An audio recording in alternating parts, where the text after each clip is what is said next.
Hello everyone! I'd like to thank the organisers for their effort in coordinating this virtual conference, and I'd also like to thank all of you here for tuning into my talk. Today I'll be presenting some exciting recent results on the connection between galaxy star formation rates and H2 region electron densities across redshifts 0 to 2.6. This is work I did as a PhD student in the KMOS 3D team at MPE in Garching. I'd like to thank all of the team members for their important contributions, and especially my thesis advisor, Natasha Förster-Schreiber, who is the second author on the paper. It is well established that the typical properties of star-forming galaxies have evolved significantly from Redshift 2 to the present-day universe. At Redshift 2, the cosmological cold gas accretion rates were significantly higher, allowing galaxies to build large molecular gas reservoirs and maintain specific star formation rates in the range of 30 to 60 times larger than what is seen in the local universe. The high gas fractions also drive galaxy-wide instabilities, resulting in elevated ionized gas velocity dispersions and triggering the formation of massive star-forming clumps, which give the galaxies their distinctive irregular appearances. It is then perhaps not surprising that we also observe significant evolution in their ISM properties. Redshift 2 star-forming galaxies have extreme emission line ratios, lying above the locus of SDSS star-forming galaxies on the BPT diagram. The cause of this offset remains a topic of fierce debate in the literature because many different ISM properties influence the measured line ratios. In order to better understand how the conditions in stellar nurseries have evolved over cosmic time, we need to directly measure the evolution of each ISM property and analyze how this evolution relates to the changing global galaxy properties. Star-forming galaxies at redshifts 1 to 2 have typical electron densities of hundreds per centimeter cubed. This is about an order of magnitude larger than the tens per centimeter cubed that we typically measure in galaxies from SDSS. Many studies have found that the elevated electron densities are correlated with the enhanced global star formation rates in galaxies at these redshifts, but the physical mechanisms driving this connection are unknown. It could be that both the electron density and the star formation rate are governed by the density of the parent molecular cloud. Or alternatively, it could be that the internal pressure of the H2 region is governed by stellar feedback, the hydrostatic midplane pressure, or the balance between the stellar feedback and the midplane pressure, which regulates the dynamical evolution of the H2 regions. All of these explanations assume that the electron density measurements actually reflect the properties of gas within H2 regions at all redshifts. However, we know that high redshift star-forming galaxies often drive outflows of compressed gas, and these outflows may contaminate the emission lines and the measured electron densities. Our paper is the first one to quantitatively test which of these scenarios is able to reproduce the observed trends between electron density and global galaxy properties. Our study is based on a sample of 140 galaxies from the KMOS 3D Integral Field Survey, a mass-selected survey of 740 galaxies at redshifts 0.6 to 2.6. For each galaxy, we extract an integrated spectrum after shifting the spectrum of every spaxel in the data cube to zero velocity. This velocity shifting minimizes smearing of the integrated line profiles due to velocity gradients across the galaxies, making it much easier to identify possible outflows in the integrated spectra. You can see this from the plot at the bottom right. We stack the integrated spectra in bins of redshift and then measure the average S2 ratio and electron density in each bin. To determine the 0 point of the electron density evolution, we use a sample of 471 galaxies from the SAMI galaxy survey. We specifically select SAMI because it is the closest in spectral resolution to KMOS 3D, and the spectral resolution is a highly relevant quantity given that the analysis is so strongly based on emission line profiles. We measured the electron density by stacking galaxy spectra in bins of redshift, and then measuring the S2 doublet ratio, which scales with the local electron density in the line-emitting gas, as you can see from the plot on the left.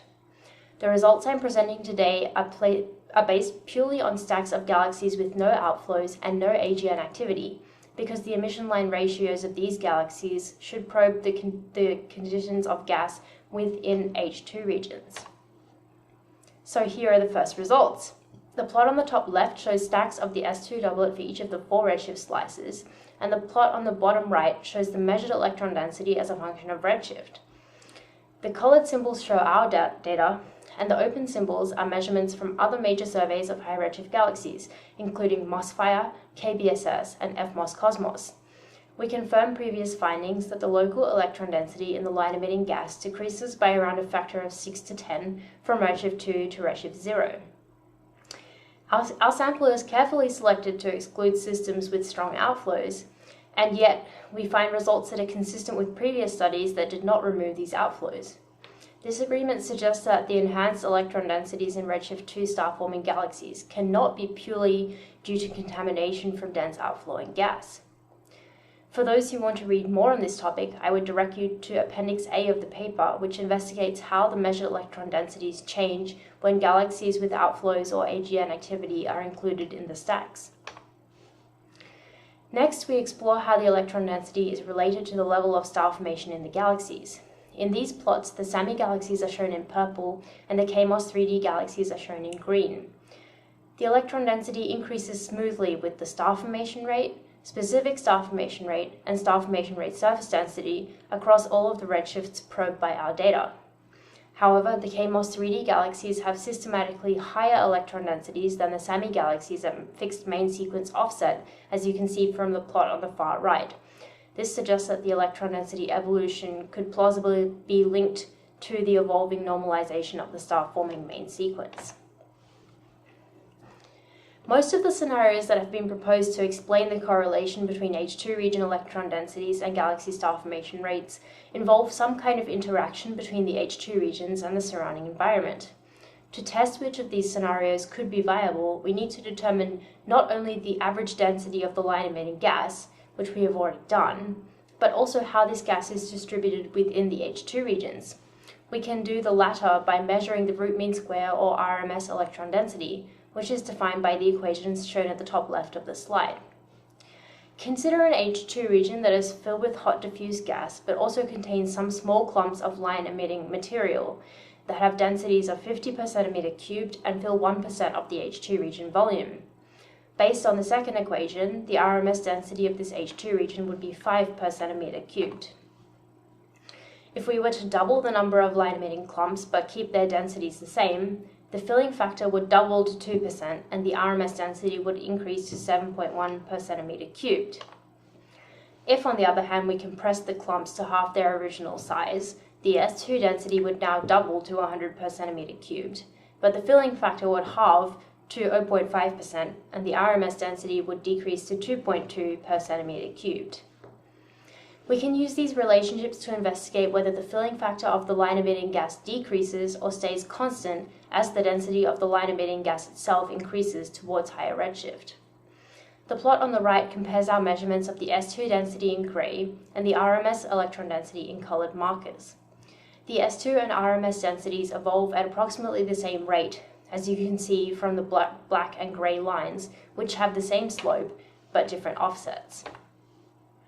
In other words, the filling factor of the line-emitting gas is approximately constant at all redshifts. With all this information, we can finally test which of the proposed scenarios is most likely to explain the observed density evolution. For each of the 4 scenarios I proposed in the introduction, we plot the RMS density as a function of the property that it should be proportional to. We fit 2 lines to the data. First, the blue line, which has the slope fixed to 1, which is what would be expected if the data are consistent with the proposed model, and then the red line, where the slope is left free. If the red and blue fits are consistent with each other, it suggests that the model could plausibly be a good representation of the data. Starting from the left-hand column, we find that the RMS electron density is approximately equal to the density of the parent molecular cloud. This suggests that the electron density evolution could potentially be driven by the global increase in molecular gas densities towards higher redshifts. On the other hand, if we look at the second column from the left, we see that the RMS density increases much more slowly than the star formation rate surface density. In other words, the pressure injected by stellar feedback is not directly converted into thermal pressure.